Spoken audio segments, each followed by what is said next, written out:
Hi, I'm Mrs. Hickman. So today I'm going to be talking about trig for AP Calculus.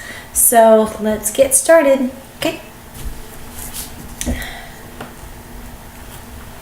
Okay, so first we're going to be talking about trig functions. So the very first thing you need to know about trig functions is the difference between a radian and degrees. Okay, so here a radian is an angle with vertex at the center of the circle that intercepts an arc on the circle equal in length to the radius of the circle and has a measure of 1 radian. Okay, so if you can see here, everything's 1 across. So this is 1, that's 1, and that 1 as well. So the next big thing about trig is converting from degrees to radians and vice versa. This is very important to know how to do. Okay, so let's go. So this is how you do it. So all you do to go to degrees to radians is you multiply the degree measure by pi over 180.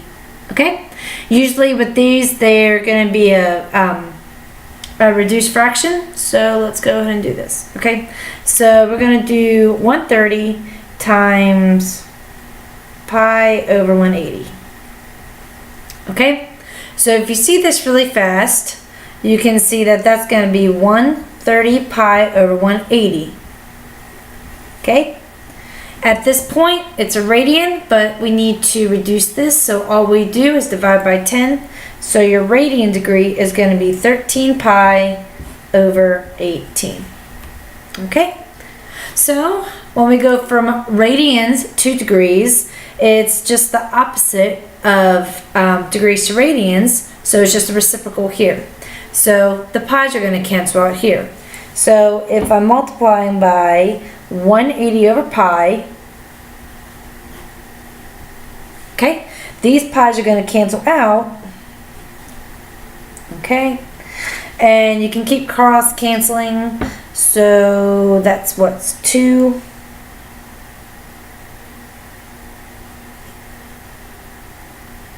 And then this is going to be 90. 3 times 90 is 270.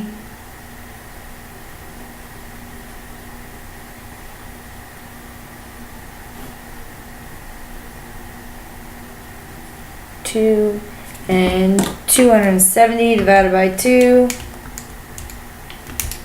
is 135. Okay? Okay, so don't worry about that homework stuff. I can't really assign homework to you if I'm not your teacher. So that's just that for class. But if you are my student, that is your homework. Okay?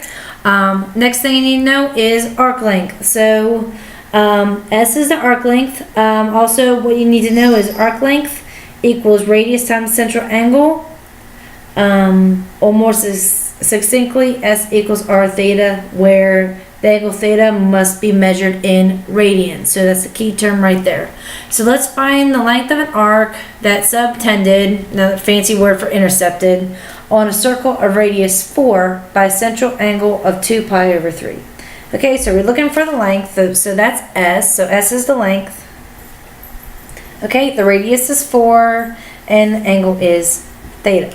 So we have S equals r theta. So we have 4 times 2 pi over 3. So that's going to be 8 pi over 3.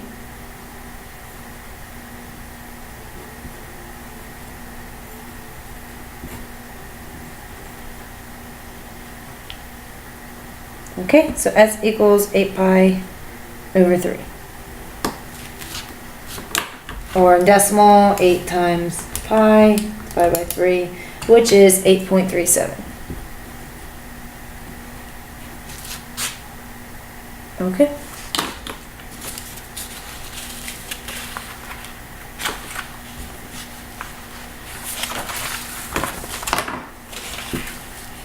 Okay, so let's go into the trig functions. Okay, so I know you've heard of SOHCAHTOA, but to get trig down very well, you're going to need to understand the concept between x's and y's. Okay, one second. Let me get a focus in here. Okay, that's better. Okay, so let x and y be a point other than the original on the terminal side of an angle. Okay, so we're talking about x, y. So you see a little x and a little y right there of an angle theta in standard position. The distance from the point to the origin is r equals the square root of x squared plus y squared. So that should be sounding familiar. That's the Pythagorean theorem. You see it like this. So you could draw a right triangle right here. Okay? Okay? So, sine would be opposite over adjacent. Cosine would be, sine would be opposite over hypotenuse. Cosine is adjacent over hypotenuse. And tangent is opposite over adjacent. Okay? But to help you in trig, it is best now to relate sine with y, cosine with x, and tangent for the numerator of sine over the numerator of cosine. Okay? Everything else over here is a reciprocal of each. So cosecant is a reciprocal of sine, secant is a reciprocal of cosine, and cotangent is a reciprocal of tangent. Okay, so let's get started. So use the given information to find the values of the 6 trig functions at the angle theta. So let's give exact answers. Okay, so we have a point P at -12, 5, and it's on the terminal side of theta. Terminal side just means this is the terminal side right here, and it's going in this direction. Okay. So before we start, we need to know the quadrant, okay? Because each quadrant has a different sign. So right here, if you can remember your quadrants, x is positive, y is positive in the first, x is negative, y is positive in the second quadrant. Okay. In the third quadrant, they're both negative. And in the fourth quadrant, x is positive and y is negative.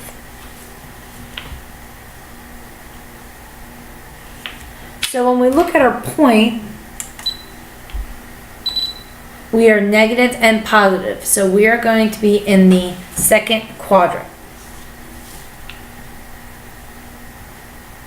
Okay?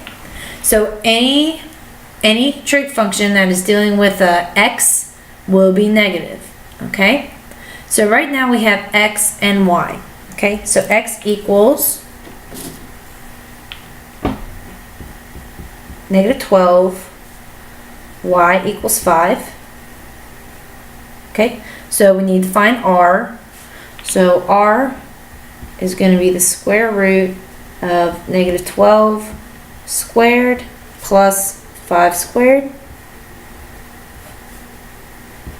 Okay?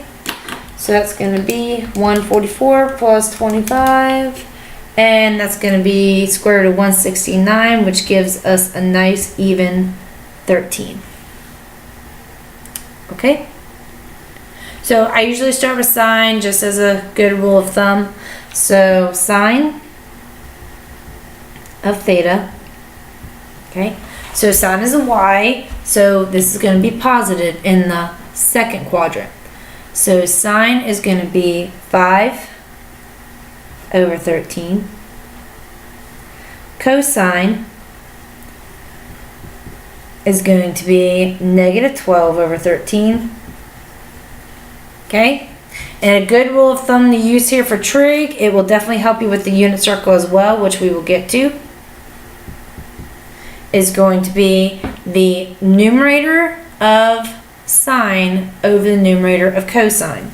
So tangent is going to be -5 over 12. Okay? And all these are just reciprocals of each other. So you're going to have cosecant, which is 13 over 5. Secant, theta. Always remember to write the theta there. Your teacher will count off a point, most likely. That's going to be -13 over 12. And tangent theta, cotangent,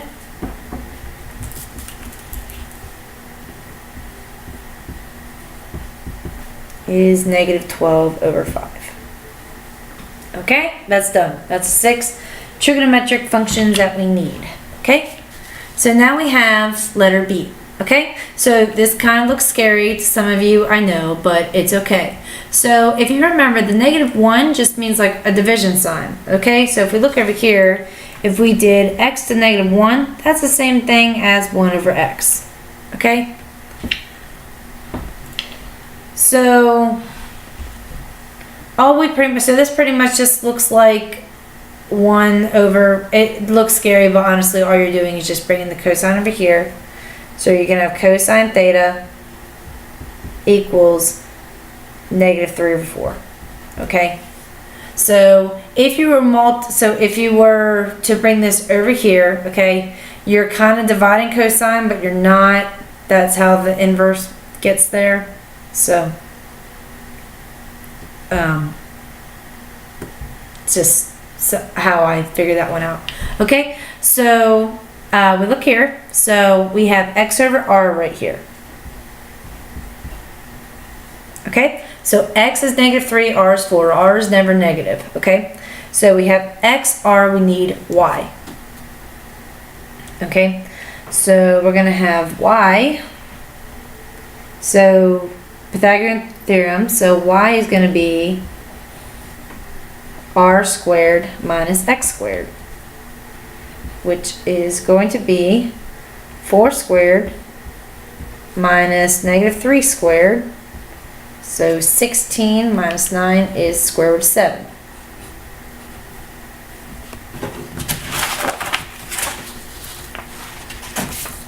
Oops, square root of 7. Okay, I must also admit, this is the first time I am ever recording a video using math, and I'm one who starts with a review of trig. Okay, so there you go. Alright, so I like a challenge, I guess you could say. So cosine of theta, so secant of theta, I mean the reciprocal of cosine is going to be secant. I remember that it's the reciprocal because you can kind of spell word like cosec. That's just how I myself remember that they go together. Okay, so secant theta is going to be -4 over 3. Sine theta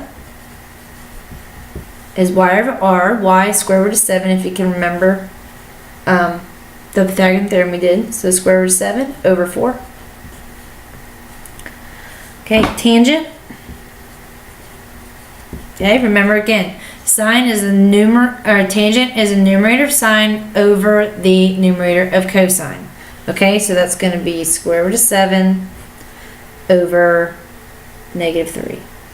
Okay, and if you don't believe me that that's how it works, because you will know later that tangent is sine over cosine,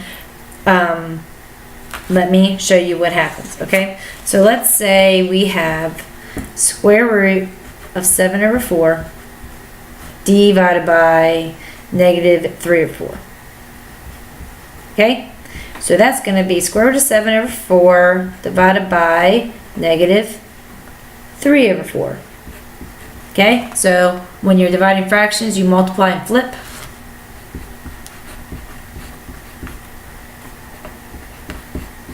Okay, 4's cancel out, and you're left with -square root of 7 over 3. See? Same thing. Okay, so I just put my negative here instead of there. Doesn't matter. Wherever you want it to be. If you like your negatives in front of your fraction, there you go.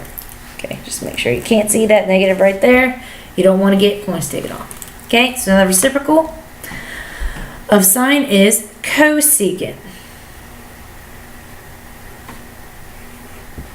Okay, so that's going to be 4 over square root of 7. Okay, now I am a teacher who always likes their denominators rationalized. So how you do that is you're going to multiply by square root of 7 over square root of 7. Okay.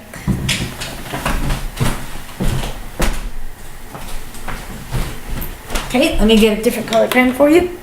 So we're going to have square root of 7 over square root of 7. Okay, so you're going to have 4 square root of 7. Okay, if you can remember in algebra, square root of 7 times square root of 7 is going to be square root of 49. The square root of 49 is 7, thus getting rid of your radical. Okay, that is an arrow. Cotangent of theta is going to be negative 3 over square root of 7. Same thing again, multiply by square root of 7 on top and bottom, because that's what you do in math. And you're going to get negative 3 square root of 7 over 7. There you go. Okay?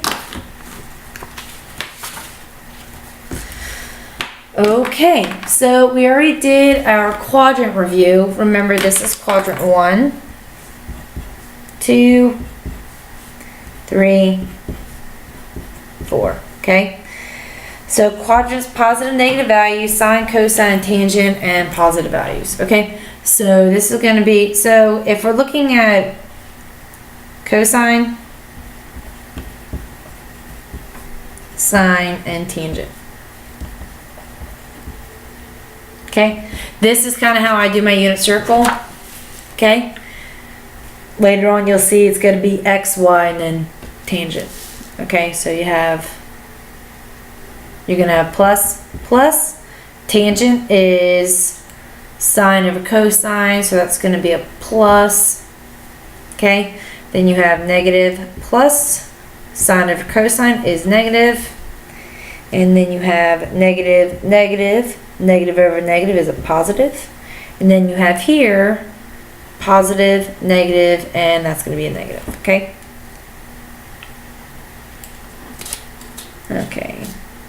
Find trig values of theta if tangent theta is negative square root of 3 and cosine is less than 0. Okay, so we know what tangent is here. So what does this mean? Okay, so we're seeing where tangent is negative, and this less than, remember, is also telling us where cosine is negative. So let's look at quadrant. So let's look and see where tangent is negative. Tangent is negative in second and in the fourth. So Q2 and Q4. Okay? Cosine is negative over here, 2 and 3. So before you find the rest of the trigonometric values, you need to pick the quadrant you use. Okay? So since they're both in quadrant 2, that's the one you're using. So we're going to be in quadrant 2. So refresh, x is negative, y is positive. Okay? And tangent's, of course, negative from there. Okay? So since we have tangent, we can go in and get cotangent. So cotangent theta is going to be negative 1 over square root of 3. You need to rationalize the denominator, so what do? You multiply by square root of 3. I am so happy you are following along with me. Okay, so square root of 3, square root of 3.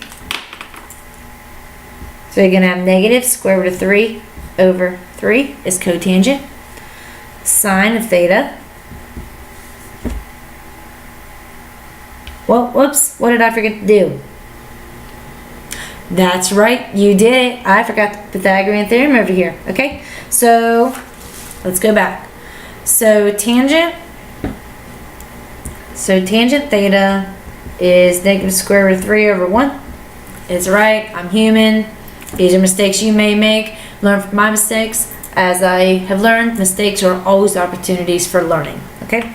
So tangent over 1, so this is y over x. So we got y and x, we need to find r. And r is found by doing x squared plus y squared. So, oops.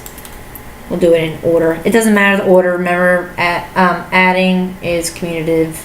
Or x squared plus y squared could be y squared plus x squared. But so that y'all don't get confused, I will do it this way. Okay?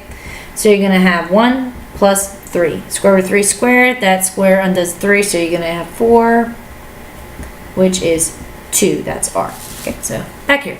So sine is y over r, so that is going to be negative square root of 3 over 2.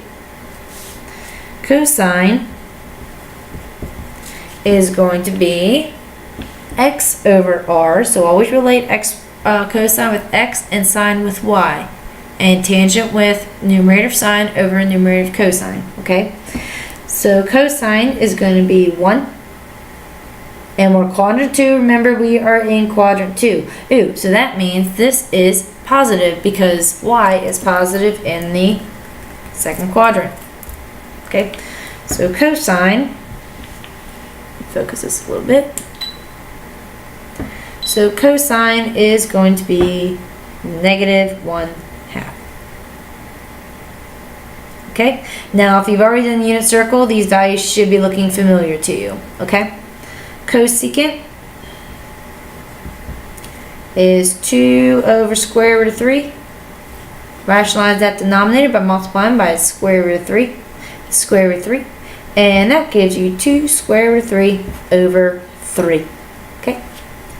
Cosine, so the opposite of cosine is secant. So that's going to be -2. Okay.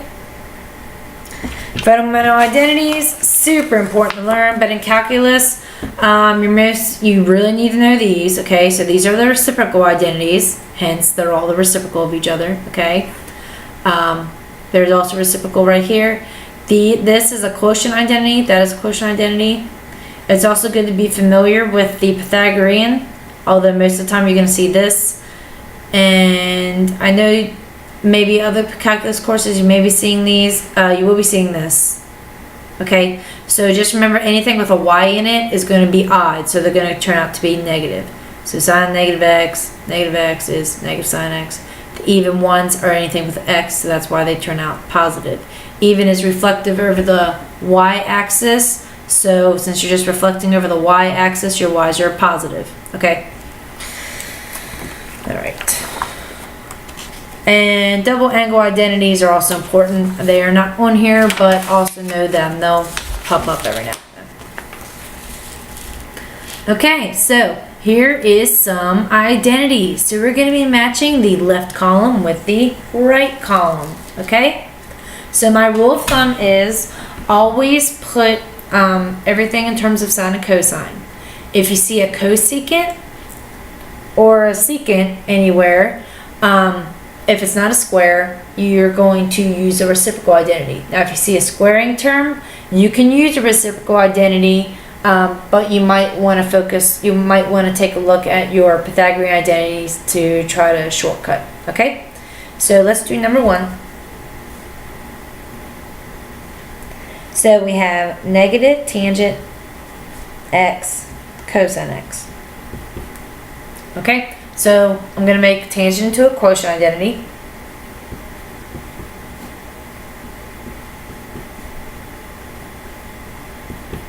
Okay? And then I'm going to, so cosine over cosine cancels out. So then you're left with negative sine x. Okay, so let's look here. We'll close.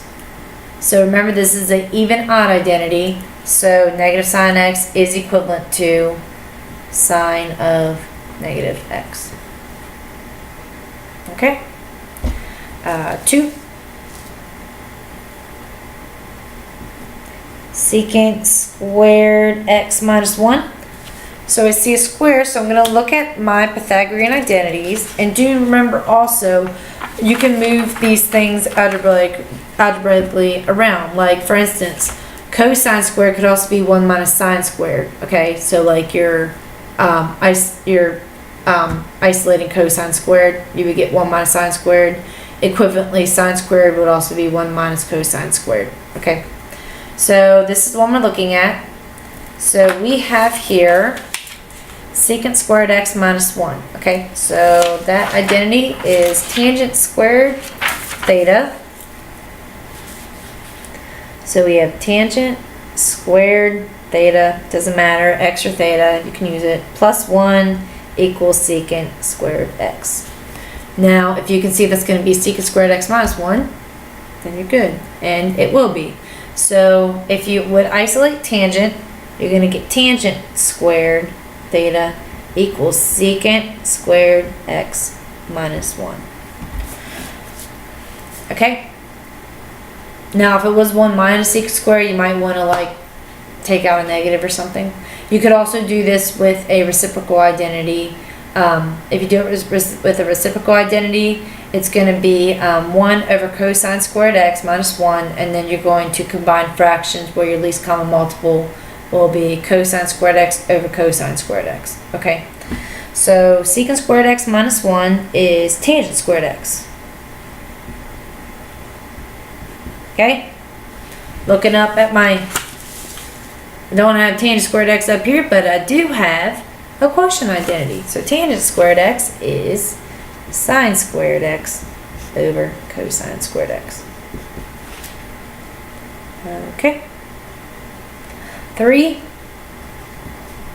So when I write, so 3 is secant x over cosecant x. I'm going to go ahead and split it up a little bit. So I have secant x times 1 over cosecant x. Another little trick to trig identities. Easy little algebraic moves that will help you. So remember, if you see secant x or cosecant x and they don't have a square, best thing that you can start doing is use a reciprocal identity.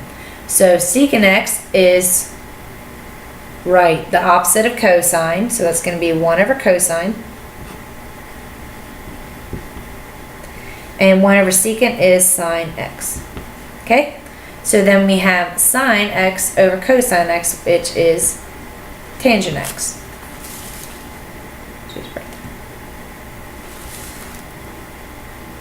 Okay. 4 is 1 plus sine squared x. Okay. Okay, so where to go here? Alright, well, I guess you could technically do 1 minus cosine squared x, but I don't see any way that's going to help me with any of these answers, okay? So I'm going to see what else equals 1. Let's see what else equals 1 on the other side. Okay? Okay, so one good thing about identities, usually you can verify. Okay, so I'm seeing this, so I'm going to be looking at my Pythagorean identities. If you didn't know, you could always go to 5 and will quickly see the answer is going to be 1 over secant squared of cosine for 5. Okay, because the reciprocal cosine is 1 over secant. Whether or not it's squared, it's the same. So this answer would be B. Okay, so I know it's going to be something done with this. So let's see if there is a Pythagorean identity with cosecant and cotangent.